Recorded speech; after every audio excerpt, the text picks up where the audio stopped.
This video is about electrostatic fields. The expression electrostatic field simply means that the electric field in question is produced by stationary as opposed to moving charge. When talking about fields in this video, I will use the words electric and electrostatic interchangeably. We learned about electric fields in subtopic 5.1. Here we discussed general electric field concepts, electric field patterns, electric field strength, and electrical potential difference. I will refer to some of these concepts in this video without discussing them again in detail, so feel free to refresh your knowledge and go back to watch some of the videos in subtopic 5.1. Here we'll start by looking at electric potential at a point, and then move on to electric equipotentials. Let's begin with electric potential at a point. So far, we have used the expressions electric potential and electric potential difference interchangeably. These two concepts are closely connected, but they mean different things. Let's explore this difference. We'll begin by refreshing the definition of electrical potential difference, which is the work done when moving a unit charge between 2 points in an electric field. Based on this definition, we can write that delta VE, so change in electrical potential, or in other words, electrical potential difference, is equal to W divided by Q. Rearranging leads to the formula that's given in the IB Physics data booklet, and here are the variables that are present in this formula. So far, we dealt with potential difference between 2 points. If a potential difference exists between 2 points, it also makes sense to have specific potential values at each point. However, in order to define electric potential at a point, as opposed to the potential difference between 2 points, we need a system with a zero reference point. Similarly to gravitational potential, the zero reference point for electric potential is defined to be at infinity. This is consistent with Coulomb's law, which tells us that the force between two charges is inversely proportional to the square of the distance between these charges. As r, the distance, is increased and approaches infinity, 1 over r squared approaches 0, which means that when two charges are at an infinite distance, the force between the charges is 0. As a result, the electric potential of the system is also 0. By system, we mean the two charges. Now imagine that the charges are moved closer to each other, so the distance between them becomes finite.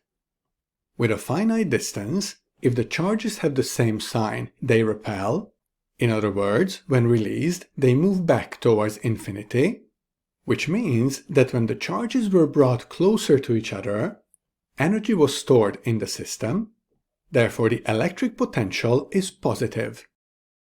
If the charges have opposite signs and they are moved to a finite distance from each other, they attract and move towards each other when released. This means that in order to move the charges back to an infinite distance from each other, energy must be supplied to the system, so it follows that electric potential is negative. You can also think about this situation in the following way. Electric potential at infinity is always 0. When charges of the same sign are moved closer to each other from an infinite distance, energy must be supplied to the system, so electric potential increases and becomes positive.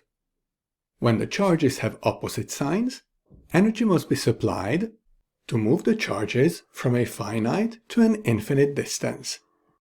So as the charges are moved towards each other from infinity, electric potential decreases and becomes negative. Based on this discussion, now we can define electric potential at a point, which is the work done per unit charge when moving a positive test charge from infinity to the point. We'll further discuss electric potential in subtopic 10.2. Now let's move on to electric equipotentials. We already covered electric field line patterns in subtopic 5.1. We saw how field line patterns look like around a point charge, between two point charges, between two parallel plates, and between a charged plate and a point charge. Here, we'll discuss how electric equipotentials look like around a point charge and between two parallel plates. As you can see, these diagrams already include electric field lines as we learned in subtopic 5.1. Let's begin with the point charge.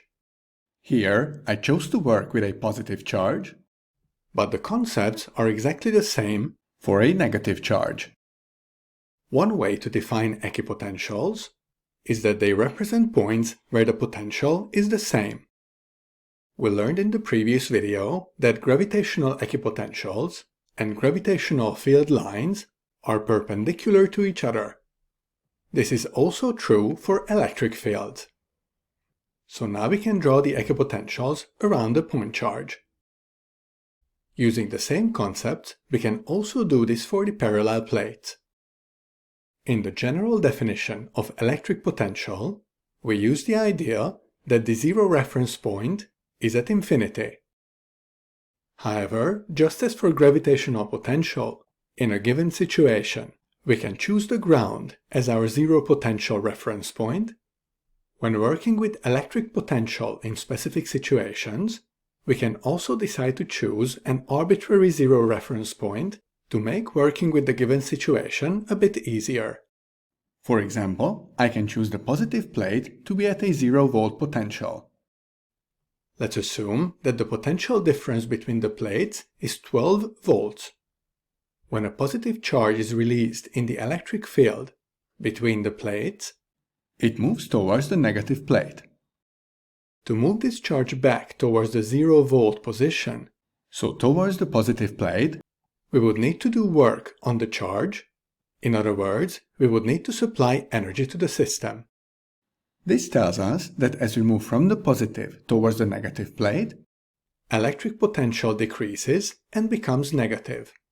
As a result, the potential on the negative plate is negative 12 volts. It logically follows that the potential values on the equipotential lines would be negative 3 volts, negative 6 volts, and negative 9 volts. Of course, we can choose a different zero reference point, for example, the negative plate.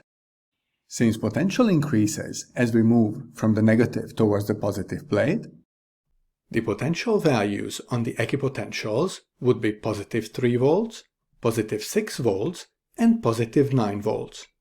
The potential of the positive plate would be positive 12 volts. Let's summarize what we have learned in this video. We started by refreshing the definition and the formula for electrical potential difference. Then we began discussing electrical potential and said that it is defined to be zero at infinity. We added that this is consistent with Coulomb's law and concluded that when two charges are at an infinite distance, the force between the charges is zero, so the electric potential of the system is also zero. Then we learned what happens when the charges are moved closer to each other to a finite distance. If the charges have the same sign, then the electric potential of the system is positive, and if they have different signs, the electric potential is negative. Finally, based on these concepts, we defined electric potential at a point. Next, we moved on to discuss equipotentials, and said that these represent points where the potential is the same. We added that equipotentials are perpendicular to field lines, and based on these ideas, we drew equipotentials around a point charge and between two parallel plates. Finally, we looked at possible equipotential values between the plates by taking the negative or the positive plate as our zero reference point. This wraps up our discussion of electrostatic fields and completes the final video of subtopic 10.1. In the first video of subtopic 10.2, we'll start learning in more detail how fields work.